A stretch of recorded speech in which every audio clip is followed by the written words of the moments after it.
Hello, नमस्कार. माझ्या सगळ्या गोड ताईंचं आणि मैत्रिणींचं आपल्या मराठी ब्लॉग चॅनलवर अगदी मनापासून स्वागत आहे. आणि सर्वांना श्री स्वामी समर्थ. तसेच गुड मॉर्निंग, कारण मॉर्निंगचा टायमिंग आहे. आत्ता वाजलेले आहेत सकाळचे 7. तर आज आहे नवरात्रीचा 5वा दिवस आणि आजचा रंग आहे हिरवा. त्यामुळे मग मी हिरव्या कलरची साडी वेअर केलेली आहे. आणि आजचं जे देवीचं रूप आहे ना, ते आहे देवी स्कंदमाता. आणि आजच्या दिवशी या देवीची पूजा केली जाते. तर देवी स्कंदमाता ही भगवान कार्तिकेय यांची माता आहे आणि ती मातृत्व, प्रेम आणि शक्तीचे प्रतीक आहे. तसेच हिरवा रंग समृद्धी आणि विकास दर्शवतो. आजच्या दिवशी या कलरचे कपडे परिधान केल्यास त्यांच्यावर सदैव देवीचा आशीर्वाद राहतो. तर ताईंनो, आता सकाळचा टायमिंग आहे, 7 वाजलेले आहेत. आणि त्याचमुळे मग मी आता आलेले आहे किचनमध्ये, कारण मला आता पटकन स्वयंपाक वगैरे बनवायचा आहे आणि थोडंसं बाहेर वगैरे पण जायचं होतं, तिकडे पण जाऊन येईल मी. तर इथे बघू शकता, इथे बनवत आहे सगळ्यांसाठी चहा. तर आता चहा बनत आहे आणि साईड बाय साईड मी स्वयंपाकाची तयारीसुद्धा करत आहे. थोडासा उशीर झाला होता, कारण मग सकाळी सकाळी बाहेर गेलो आम्ही. तिकडून आल्याच्यानंतर मग मला स्वयंपाकाला पण उशीर झाला. असो, तर आता इथे बघू शकता सगळ्यांसाठी मी चाय बनवलेली आहे. गरिबी तात्पुरती असते, पण हिंमत कायमची असते. आणि पैसा हरवला ना तर ताईंना परत मिळवता येतो, पण हिंमतच हारली ना तर सगळं संपून जातं. म्हणून तर म्हणतात बघा, परिस्थितीवर नाही तर स्वतःवर विश्वास ठेवायचा असतो. लोक तुम्हाला काय बोलतात, काय म्हणतात, तुमच्याविषयी काय विचार करतात, तुम्हाला काय समजतात, याचं स्पष्टीकरण लोकांना देत बसू नका. तो वेळ तुम्ही तुमच्या कामामध्ये, तुमच्या ध्येयासाठी यशस्वी होण्यासाठी प्रयत्न करण्यात घालवा. म्हणजे सगळं बघा व्यवस्थित होईल आणि गरिबी देखील दूर होईल. तर ताईंनो, काय झालं माहिती आहे का, कालपासून म्हणजे 2-3 दिवस झाले असतील, जसं मी माझा नवीन घराचे व्हिडिओ टाकत आहे तसं मला हेट कमेंट्स येत आहेत. माहिती नाही कोण करते, पण कोणीतरी एक ताई आहे जी प्रत्येक व्हिडिओ खाली जाऊन मला हेट कमेंट करते, खूप वाईट वाईट बोलते. माहिती नाही तिला काय झालं आहे, माझं नवीन घर होताना बघून कशामुळे कमेंट करते हे देखील मला माहिती नाही. मी माझ्या व्हिडिओमध्ये आजपर्यंत कधीच कुणाला वाईट बोललेले नाही आहे. फक्त माझे काही विचार असतील तर ते तुम्हाला सांगते, माझं रुटीन तुमच्यासोबत शेअर करते. पण लोक का जळत आहेत मला खरंच माहिती नाही आहे. मला अजिबात कोणासोबत भांडायला आवडत नाही. आपण भलं, आपलं काम भलं, अशा विचाराची आहे. आणि पहिल्यापासूनच आम्ही जास्त बाहेर जाते, मी फक्त माझ्या मुलांना चांगलं सांभाळते, आपलं घर चांगलं सांभाळते आणि मला घरातच जास्त राहायला आवडतं. त्यामुळे मग मी कधीच कुणाच्या मध्ये पडत नाही. माझं असं आहे ना, मी भले माझं काम भलं असे आहे. आणि तरीसुद्धा लोक जेव्हापासून मी घराचे व्हिडिओ टाकत आहेत मला सारखे हेट कमेंट करतात. मी ते कमेंट डिलीट करते आणि त्या लोकांना हाईड करते. तरी पण नवीन ID बनवून ते व्हिडिओ खाली येऊन कमेंट्स करतायत. माहिती नाही कशामुळे करतायत, का मुद्दाम करतायत.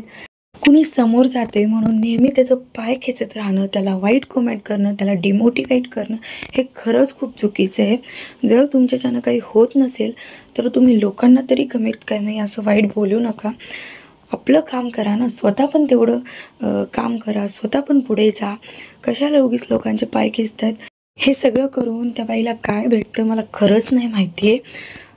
मी कधीच कोणाला असे वाईट बोलत नाही किंवा कोणाच्या व्हिडिओ खाली जाऊन अशा घाण कमेंट्स करत नाही. पण ती बाई सारखी येऊन माझ्या इथे घाण करते. तर सांगून ठेवते, बाई जर तू आता परत मला कमेंट्स केली, ती कमेंट मी सारखी डिलीट करत राहणार आहे. त्यामुळे मला परत कमेंट करू नको. तर बघा ताईंनो, अशी पण काही लोक आपल्या अवतीभोवती असतात. प्रत्येकाचा विचार केला तर जगणं अवघड होऊन जायचं. त्यामुळे एवढं काही अशा लोकांचा विचार करत बसायचं नाही. आयुष्य खूप मोठं आहे, खूप सुंदर आहे. आणि त्याचमुळे मग आपण आपलं काम करत, जर आपण चांगली कर्म केली तर त्याचे चांगलेच फळं आपल्याला भेटतात आणि वाईट केले ना त्याचे वाईट तेवढेच परिणाम आपल्या आयुष्यात होत असतात. त्यामुळे सदैव चांगले कर्म करा आणि लोकांना असं वाईट बोलण्यापेक्षा स्वतः तो वेळ कसा कारणी लावता येईल हा बघा. तर जे मला बाई कमेंट्स करत आहे, देव तिचं भलं करो एवढंच म्हणेल. चला, आता मी माझ्या कामाला लागलेली आहे. तर इथे बघू शकता, आज मी बनवत आहे बेसन पिठलं म्हणतात ना ते बनवत आहे, कारण सकाळी तिकडे बांधकामाच्या तिकडे गेले होते, त्यामुळे मग एवढा वेळच नव्हता की छान काहीसं बनवू. त्यामुळे मग ह्यांनी म्हणले पटकन काहीतरी बनव. तर इथे मी बेसन बनवायला घेतलं. कढईमध्ये तेल, जिरे, मोहरी टाकलं, आलं लसणाची पेस्ट, कांदा, टोमॅटो छान असा तळला की त्यामध्ये चवीनुसार मीठ, हळद, लाल तिखट टाकलं. गरम पाणी टाकलं. पाण्याला उकळी आली की वरतून बेसन टाकून छान असं घोटून घेतलं. इथे साईड बाय साईड आता चपात्या देखील बनवत आहे.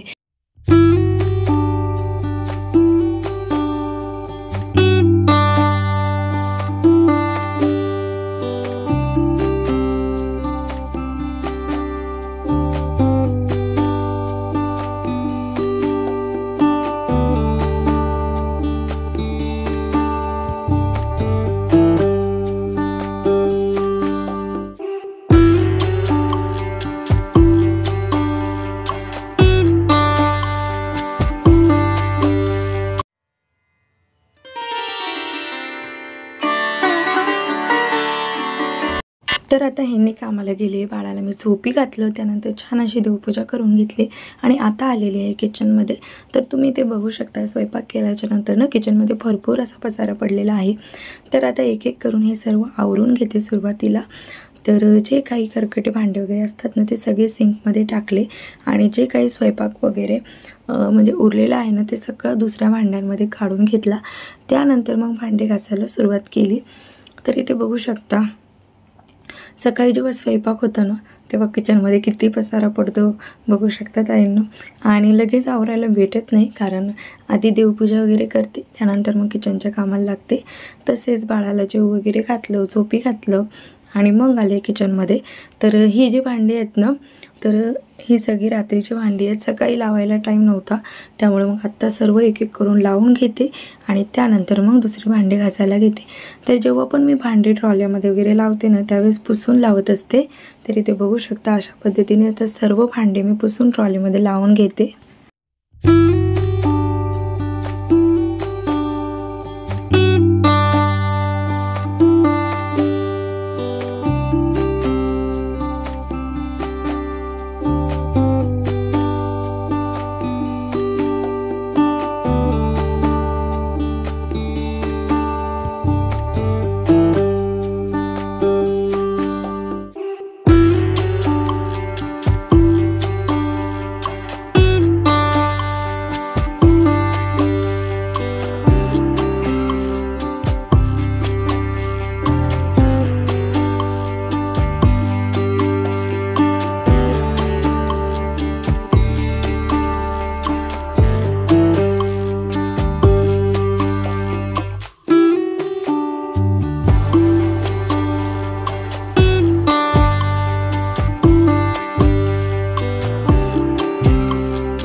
तर आता सर्व भांडे वगैरे मी घासून घेतले. त्यानंतर ना आता ही गॅस शेगडी वगैरे ते पण मी दररोज सकाळी क्लीन करते, कारण मग बघा स्वयंपाक वगैरे करताना, फोडणी देताना ते सगळं उडतं ना स्टाईलवर वगैरे, गॅसवर वगैरे. त्यामुळे मग दररोज अशा पद्धतीने डीप क्लीन करणं गरजेचं असतं.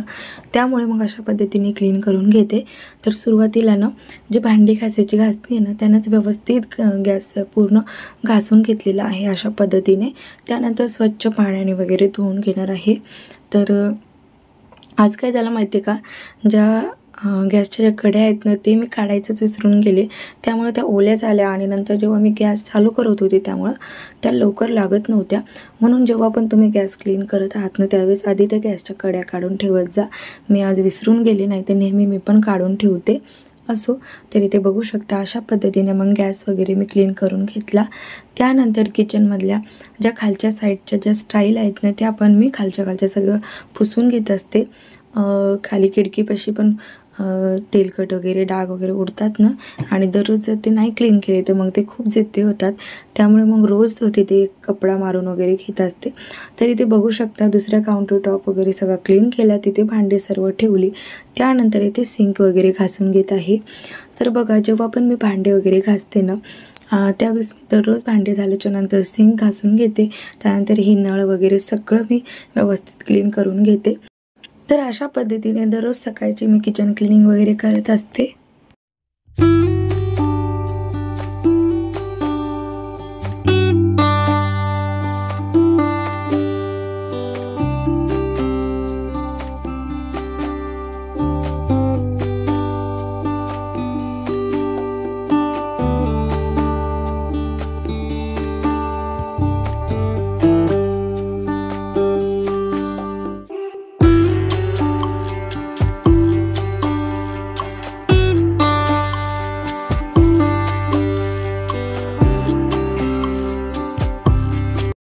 ताईंनो, आजपासून आपले व्हिडिओ दररोज संध्याकाळी 7:30 वाजता येत जातील. तुम्ही नक्की पाहत जा आणि व्हिडिओ आवडला तर लाईक पण करत जा.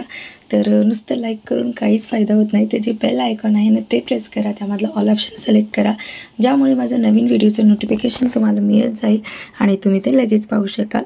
तर चला, आजचा व्हिडिओ इथेच थांबवते. व्हिडिओ आवडला असेल तर लाईक करा. सगळ्यांनी काळजी घ्या. परत एकदा सगळ्यांना Shri Swami Samarth. Thank you so much for watching. Bye.